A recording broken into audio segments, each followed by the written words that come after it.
9 months ago? Well, because I had all these things going on which I thought you knew about. Well, how do I know the rest of the team think I'm an arrogant whatever? How do you feel about that, Fred? I mean, is that something that you've Well, nobody's ever told me that before. I mean, I've been doing the job a long time. I'm theoretically one of the best earners in the team, so I'm quite good at what I do. Theoretically, but you have to understand that you're not the only long-serving person. I've got 12 years' experience behind me as well. I know that. I'm not saying I am, but what I am trying to get across is the fact that, if you want to use the experience I've got, then, let's face it, we've got some people in the team who are pretty wet behind the ears, and they're going to make mistakes. We can't really afford for that to happen. And there's good experience in this team. I'm not saying I'm the only person with the right ideas, but it would, from time to time, it would be really quite nice if somebody actually said, could you explain why you think that's the right idea, Fred? Instead of which, all I get is,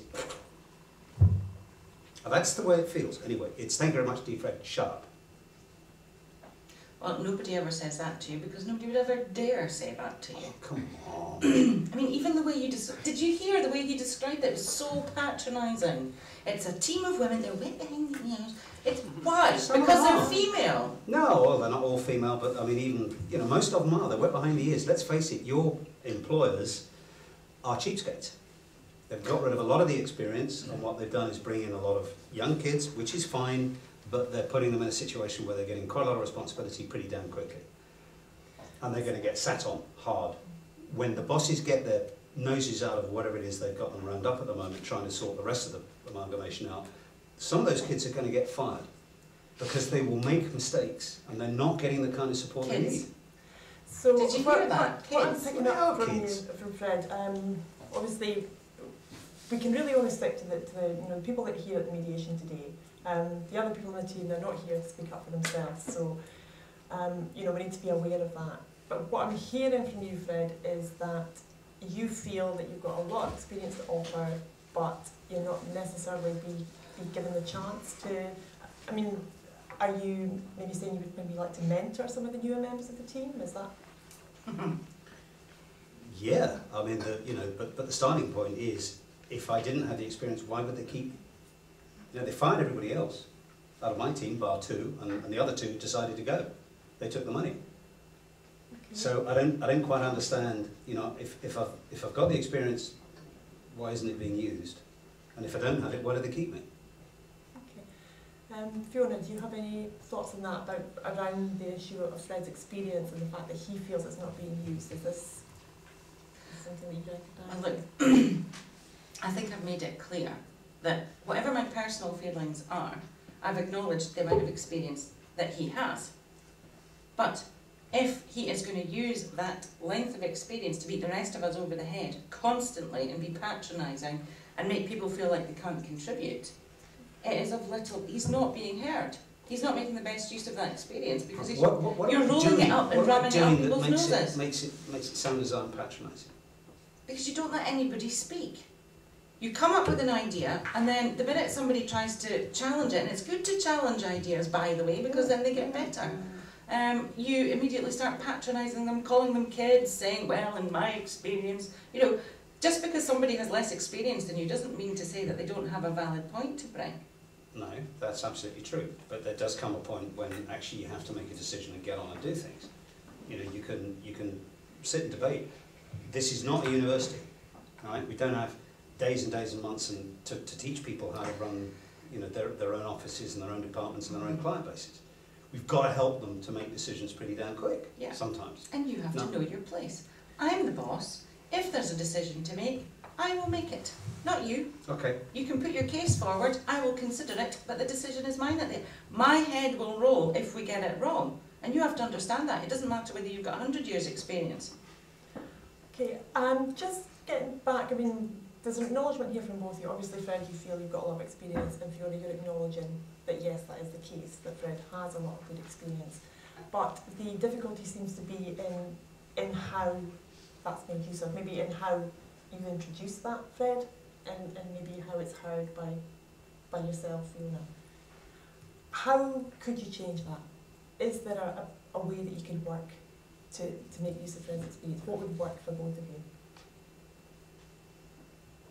Well, the mentoring idea is not a bad one. I mean, you know, they're not stupid, they're not daft, they just don't have the experience.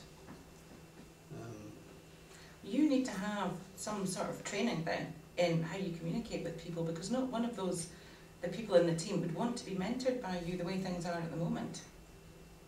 Okay, how would I need to change? You need to enable and encourage people, not dictate your view to them. But I'm not conscious of dictating the view to anybody. Well, it's not about what you're conscious of, it's about how they perceive you. Okay, so how do we change that? I don't know, I think you need to get some training. Right, is that something the company would buy? Well, I can't speak for the organisation, I can certainly put the case forward. Okay. If that happens, how do we structure it? Where does it go from here? Okay, I mean that's obviously something that we can, you know, take forward if you're both agreeable. That's something you would like to look at. Interesting to see if they'll actually deliver. But you see, this is the problem. Whenever you try and do something for him, he's so cynical about it. I mean, see if it'll deliver. Do you have any idea how difficult it is to work with a man like this? You can't do anything to please him. Oh, it's so frustrating. Coming back to you, Freddie, and the comment, obviously it feels as though you maybe have felt quite let down, and you kind of lost faith maybe. I'm just wondering whether you can kind of pick up on... Fiona said she's tired and fed up, so am I. I mean, there's... It's your way or the highway as far as you're concerned. That is the problem. You can't see anybody else's point of view. And you're open-minded and warm and wonderful, yes. I guess. That's why they come to me. Yeah. That's why nobody speaks to you. And that's why you and I have a basic problem on that basis then. You have a problem with everyone, Fred. No, I just get it in the neck because I'm the manager. Okay, Fiona, again, it's quite... We've just got the two of you here today, and obviously the mediation is about the relationship between both of you. That's the only thing we can really sort out just now. If there are wider team issues, which there may be, that's something that we'll need to include the rest of the team in. Does that sound fair, Fiona? I'm just aware that Fred's maybe feeling kind of slightly isolated if, you know, he's been kind of kept out of the... Well, it's patently obvious that I'm not actually wanted. I mean, you know, this That's not true. This is... But come on, how can you say that when you say that... You said half an hour ago that the one thing you wanted to do in that reference that you wrote for me was to get me out of the department. I said that in anger.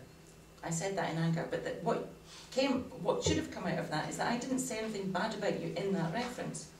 And I reiterated after that, Fred, that your experience is valuable.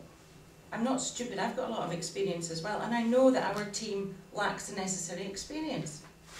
I can't do it on my own. You've heard that I've got a lot of personal issues. What I would like more than anything else is to have somebody of your level of experience in my team that I can work with, that can share the load with some of the others that we have to support. But you make it impossible. Okay, can I just kind of flag up your acknowledgement there that, you know, Fred has got a lot of useful experience, and that